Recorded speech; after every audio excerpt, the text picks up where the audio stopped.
문재인 대통령이 북한군의 총격으로 숨진 공무원의 고등학생 아들에게 편지를 보냈죠.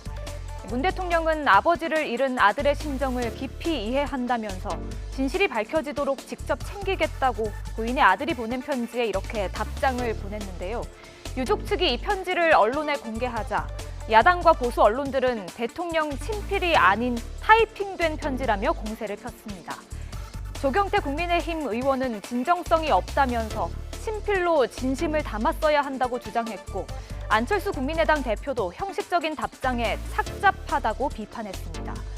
보수 언론들 역시 타이핑 답장으로 또 아프게 했다, 이런 제목을 달아 비판 기사를 냈는데요. 이에 대해 청와대는 내용이 중요하지 봉투나 글씨가 중요한 것이 아니지 않느냐면서 타이핑 여부가 왜 논란의 소재인지 이해되지 않는다고 밝혔습니다. 그러면서 대통령의 서한은 대통령이 먼저 유필로 작성한 다음 비서진이 이를 받아 타이핑하는 과정을 거친다며 이 같은 과정이 일반적인 관례라고 설명했습니다. 이어 외국 정상들에게 보내거나 받은 친서 역시 마찬가지라며 빌 게이츠 마이크로소프트 창업자 프란치스코 교황의 서한도 모두 타이핑한 것이었다고 소개했는데요. 실제로 지난 2012년 오바마 전 대통령이 판문점을 방문한 이후 자신의 안전을 책임져준 우리 군 장병에게 보낸 감사 편지 역시 이렇게 친필이 아닌 타이핑된 것이었고요.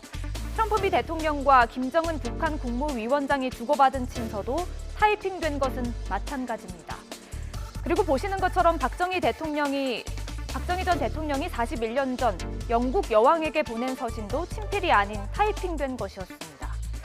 일부 누리꾼들은 만약 친필로 보냈다면 형식도 없이 막 써서 보냈다고 또 트집 잡을 것 아니냐고 꼬집었는데요. 그러면서 대통령 편지의 친필 여부에 시비 걸 것이 아니라 이토 히로부미 친필 논란이나 해결하라고 지적하기도 했습니다.